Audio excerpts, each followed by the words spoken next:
Permasalahan-permasalahan budaya dalam ilmu sosial. A. Berbagai aspek kehidupan manusia yang ada di dunia ini ialah selalu berinteraksi antar sesama yang kemudian melahirkan sebuah kebudayaan dan diturunkan kepada generasi pada zaman ke zaman.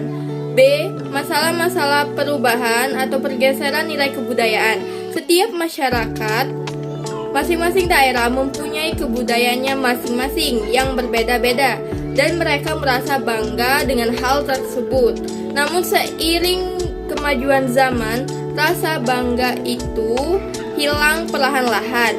C. Masalah untuk mengetahui aturan-aturan yang terdapat dalam hubungan antar sesama manusia agar tidak terjadi kesalahpahaman dan perselisihan dalam kalangan penganut kebudayaan. Kedua, pengertian kebudayaan. Kebudayaan adalah kompleks yang mencakup pengetahuan, kepercayaan, kesenian, moral, hukum, adat istiadat, kemampuan-kemampuan, cara berpikir, cara bertindak, kebiasaan-kebiasaan yang didapatkan oleh manusia sebagai anggota masyarakat dan objek material yang bersama-sama membentuk cara hidup manusia. Yang ketiga, pengertian peradaban. Peradaban adalah segala bentuk kemajuan, baik berupa kemajuan benda, seni, sastra, maupun sosial yang terdapat pada suatu masyarakat. Masyarakat yang maju dalam kebudayaan tertentu berarti memiliki peradaban yang tinggi. Peradaban memiliki wujud moral, norma, etika, dan estetik.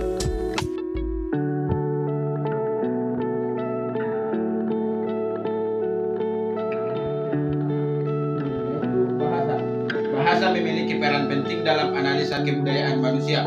Pengucapan bahasa yang digunakan untuk komunikasi oleh setiap manusia pun berbeda satu sama lain. 2. Pengetahuan. Pengetahuan masyarakat mengenai alam sekitarnya, kondisi geografis, flora dan fauna, waktu, hingga sifat dan tingkah laku manusia biasanya diperoleh dari pendidikan atau penyebaran informasi di dalam masyarakat. 3. Kemasyarakatan dan organisasi sosial meliputi beberapa sistem, diantaranya sistem kekerabatan, asosiasi dan perkumpulan, dan masih banyak lainnya. Dalam kehidupan suatu kelompok telah diatur oleh adat istiadat dan beberapa aturan tertentu. Yang keempat, peralatan hidup dan teknologi. Teknologi menjadi cara masyarakat agar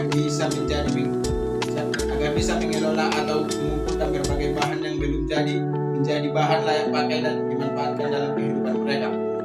5. Mata pencaharian hidup meliputi berburu dan mengumpulkan makanan, bercocok tanam, beternak, berdagang, menangkap ikan, dan masih banyak lainnya demi mencukupi kebutuhan sehari-hari. 6. Religi. Religi merupakan sistem yang memadukan antara praktek dan kepercayaan seseorang. Religi meliputi sistem kepercayaan keagamaan, sistem keyakinan, dan umat yang percaya terhadap religi. Yang ketujuh, kesenian. Unsur kebudayaan ini dihasilkan oleh suatu kelompok atau seorang manusia yang memiliki nilai keindahan atau estetika. Hal ini pun diwujudkan dengan mengekspresikan jiwa dalam bentuk seni. Yang nomor 5, jelaskan 5 kebutuhan manusia menurut Abraham Maslow. Yang pertama, kebutuhan fisiologis. Kebutuhan untuk mempertahankan hidupnya secara fisik. Kebutuhan fisiologis adalah potensi paling dasar dan besar bagi semua pemenuhan kebutuhan di atasnya. Yang nomor 2, kebutuhan akan rasa aman. Kebutuhan akan rasa aman diantaranya adalah rasa aman fisik, stabilitas, ketergantungan, perlindungan, dan kebebasan dari daya-daya mengancam seperti kriminalitas, perang, terorisme, penyakit, takut, cemas, bahaya, kerusuhan, dan bencana alam. 3. Kebutuhan akan rasa memiliki dan kasih sayang meliputi dorongan untuk dibutuhkan oleh orang lain agar ia dianggap sebagai warga komunitas sosialnya. 4. Kebutuhan akan penghargaan. Ada 2 kategori mengenai kebutuhan penghargaan. A. Kebutuhan yang rendah adalah kebutuhan untuk menghormati orang lain. Kebutuhan akan status, ketenaran. Jelaskan hakikat manusia Indonesia berdasarkan Pancasila.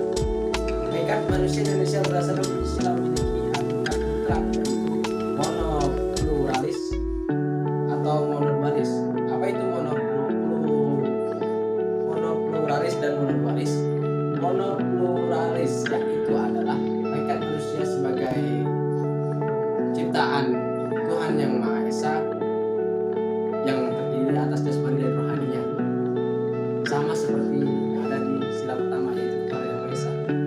kedua yaitu monodualis. Monodualis maksudnya manusia itu memiliki sifat dualisme, atau ia adalah makhluk individu dan juga makhluk sosial yang sama-sama mempunyai hak-hak dan kewajiban mereka. Kemudian nomor 7, jelaskan makna manusia sebagai makhluk individu.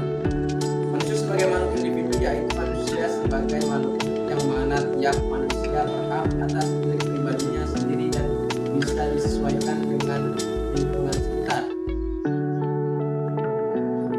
Artinya di sini makhluk individu termasuk ke seperti yang dijelaskan di nomor 6 tadi, masuk dalam monodualis, yaitu makhluk individu dan makhluk sosial. Nah, makhluk individu adalah dia memiliki hak-hak dasar dan juga kewajiban-kewajiban dasar sebagai makhluk hidup. Pertama, hak-haknya memiliki hak berpendapat, hak perlindungan, hak asasi, dan juga hak-hak untuk memilih segala macam urusannya seperti beragama, berkawan, dan sebagainya. Kemudian kewajibannya, kewajiban dia sebagai makhluk individu yaitu saling tolong-menolong sebagai makhluk sosial. Kemudian saling menghargai sebagai makhluk individu, kita harus menghargai pendapat orang lain karena juga kita mempunyai hak yang sama sebagai makhluk ciptaan Tuhan yang Maha Esa. 8. Makna manusia sebagai makhluk sosial. Sebagai makhluk sosial yaitu sebagai warga masyarakat dalam kehidupan sehari-harinya membutuhkan orang lain dalam kehidupan. 9. Peran manusia sebagai makhluk individu.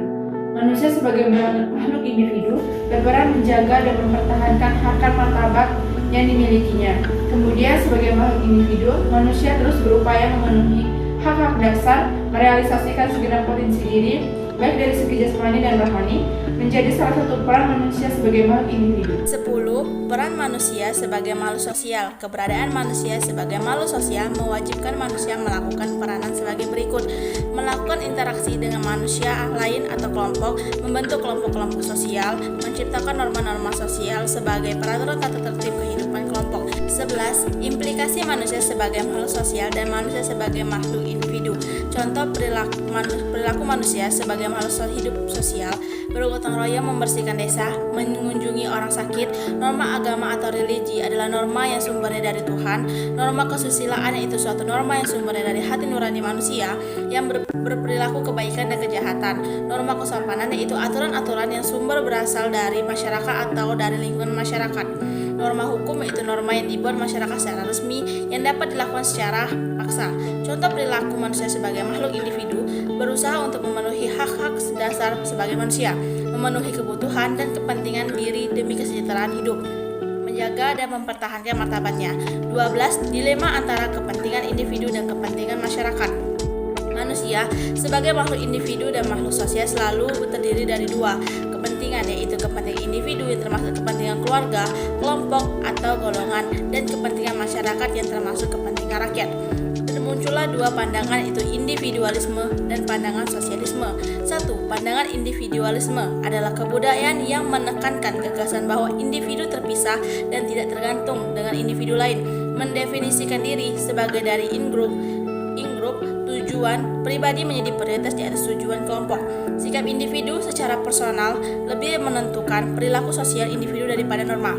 Dan yang kedua, pandangan sosialisme adalah paham yang mengharapkan terbentuknya masyarakat yang adil, selaras, bebas dan sejahtera bebas dari penguasaan individu atau hak milik dan alat-alat produksi.